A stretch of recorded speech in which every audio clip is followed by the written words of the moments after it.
Hey guys, Chandler from the Edenbrawl team here, and today we're going to do a quick live walkthrough of our tutorial. I'm also going to be throwing in some extra commentary for some details that aren't directly included in the tutorial. If you're brand new to us, Edenbrawl is what we call a Mobrawler. It's a blend between a brawler and a MOBA. It uses action-packed WASD combat, but it shares a lot of the traditional MOBA concepts like spells and items. We're currently playing a champion named Ink, who is a ranged damage dealer that throws kinetic blades at her enemies. While in the game, you can hold F1 to view your current champion's abilities. One unique thing about the combat in Edenbrawl is called flick casting. Once you begin casting a spell, you can adjust the skill shot indicator until the last moment.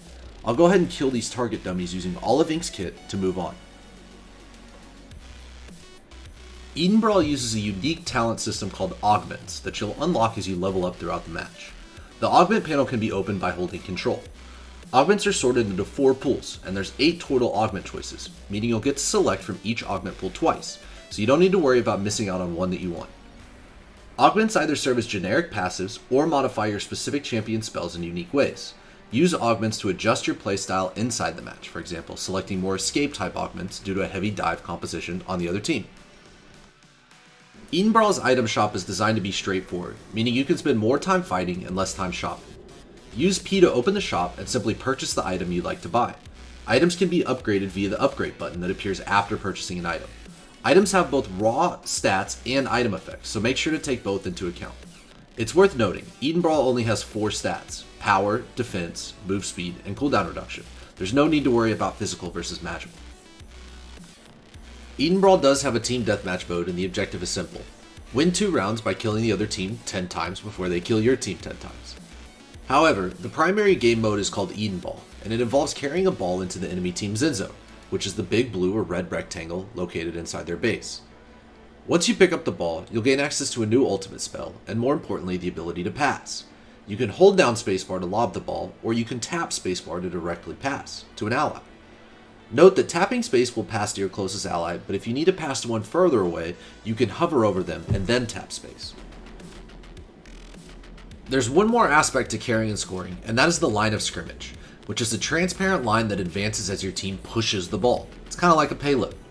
You'll gain buffs or debuffs based on which territory you're in, so you're incentivized to push the line with your team and only cross over when ready.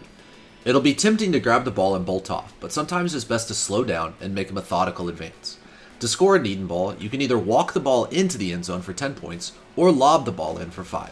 Rounds in at 25 points, and it's best of 3 rounds. Carrying and passing is crucial to success in Edenbrawl. We've seen teams dominate in killing the other team, but they don't work together with the ball, and therefore they lose. Look for unique passing angles, or try to spread out from your teammates to throw over obstacles and catch the other team off guard. One final mechanic is our fatigue mechanic, which appears at the top of the screen when anyone is carrying the ball. As you take damage or get crowd controlled, this meter fills up and transitions you between 4 states. At green, you'll receive a big damage buff that will be removed as soon as you hit yellow. At red, you'll begin moving much slower and eventually become broken, where you'll drop the ball automatically after a short time. Try to keep passing the ball around to maintain your damage buffs, to take advantage of carrier abilities, and to prevent entering that deathly broken state. Once the tutorial is finished, you'll be able to enter Playground mode, which brings up the admin menu and allows you to do things like switch champions, turn off cooldowns, and more. Feel free to use this to learn mechanics and the champions within Edenbrawl. We look forward to seeing you in the arena for some 5v5 matches.